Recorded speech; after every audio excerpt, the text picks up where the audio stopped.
The pediatric clinic waiting room was unusually quiet that evening, lit only by the warm glow of the Christmas decorations placed around the lobby. A tiny girl, no older than 6, sat on one of the chairs, clutching her small hand tightly against her chest. Her breathing trembled.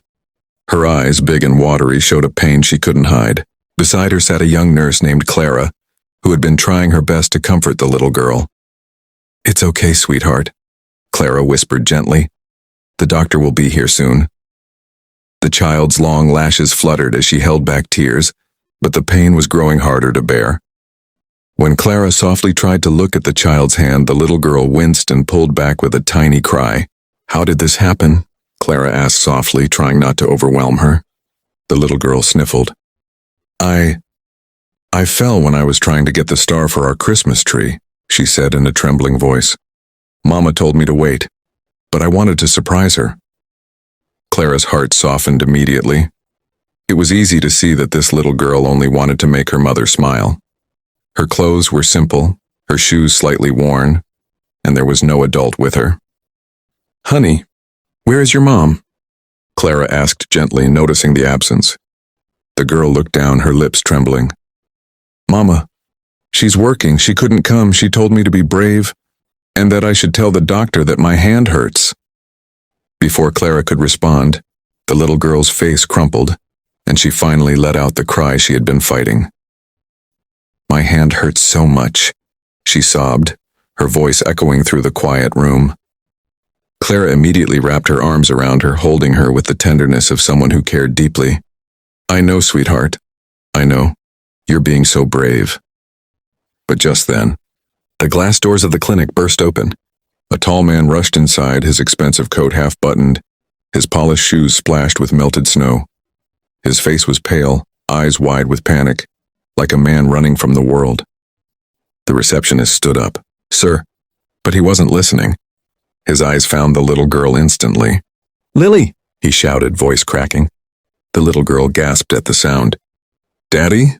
And the entire room froze. Dr. Elena gently lifted the little girl's injured hand, her eyes soft with concern. "It's okay, sweetheart. I'm right here," she whispered. The girl sniffled, trying to be brave despite the pain. Her small fingers were swollen, and a thin red line showed where the wooden door had slammed shut on them. "Can you tell me your name?" Elena asked softly. "Lily," the girl replied, her voice trembling. "Lily, you're very brave," Elena said, smiling at her. "I'm going to check if anything is broken, all right?" Lily nodded, wiping her tears with her sleeve, but her body was still shaking, not just from pain but from fear. Elena noticed it instantly. "Lily, are you afraid of someone?" she asked, lowering her voice. Before Lily could answer, the clinic door burst open with a loud crash. Elena almost dropped her pen. Standing at the entrance was a tall man in an expensive black suit, his expression a mix of worry, anger, and fear. His presence filled the entire room. It was Alexander Hale, the notoriously strict but powerful millionaire businessman whose name everyone in the city recognized.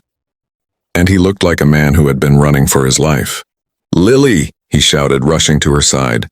The panic in his voice didn't match the cold public image he was known for. Lily instantly burst into louder sobs. "Daddy!" He scooped her into his arms, cradling her gently but protectively. "I told you not to run off. I was terrified." His voice cracked, something Elena never expected from a man like him. But as he turned, Elena noticed something. Lily wasn't clinging to him like a comfort. She was shrinking away from him. And Alexander noticed it too. "Sweetheart, yeah, why are you scared?" he whispered, brushing her hair back. Lily lowered her eyes. I thought you'd be mad at me."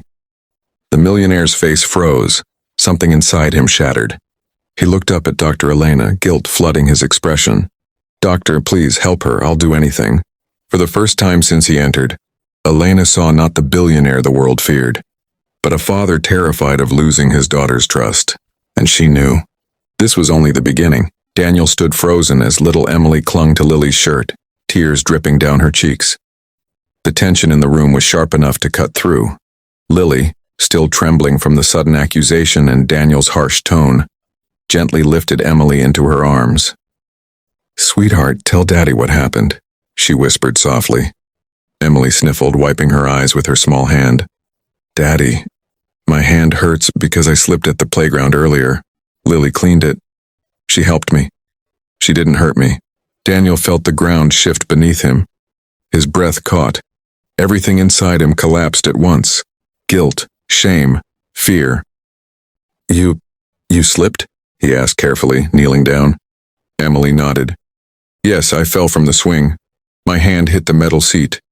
She held up her wrist. The faint swelling and slight redness were now visible under the light. Daniel swallowed hard. He looked at Lily, the woman he had just raised his voice at, the one who had only cared for his daughter with kindness and patience. I'm so sorry, he whispered. But Lily didn't answer. She just looked away, steadying her emotions as she held Emily. Emily looked between them, then tugged Daniel's sleeve. Daddy, Lily didn't do anything wrong. She was helping me. She even put cold water on it. Daniel sighed deeply. I know, sweetheart, Daddy made a mistake. Very slowly, he reached for Lily's hand. She hesitated but didn't pull away. I was scared, he admitted. I saw her crying and I reacted without thinking. Emily is all I have. And I understand that, Lily replied softly. Her voice wasn't angry, just tired. But you can't attack people who are trying to help. Daniel nodded, humbled. Emily leaned forward and placed both her little hands on their joined ones. Don't fight, she whispered. I like Lily. The innocence in her voice melted the last piece of tension in the room. Daniel let out a shaky laugh. I like her too. Lily blinked, surprised. Excuse me? He smiled, the first real smile she had seen on his face. I mean it. You've been more patient with Emily in 1 week than most people have been in years. Lily's eyes softened. Emily giggled. Does that mean Lily can stay for dinner? Daniel looked at Lily, giving her the choice. And for the first time since she entered this home, Lily smiled. Yeah, she said softly, I'd like that.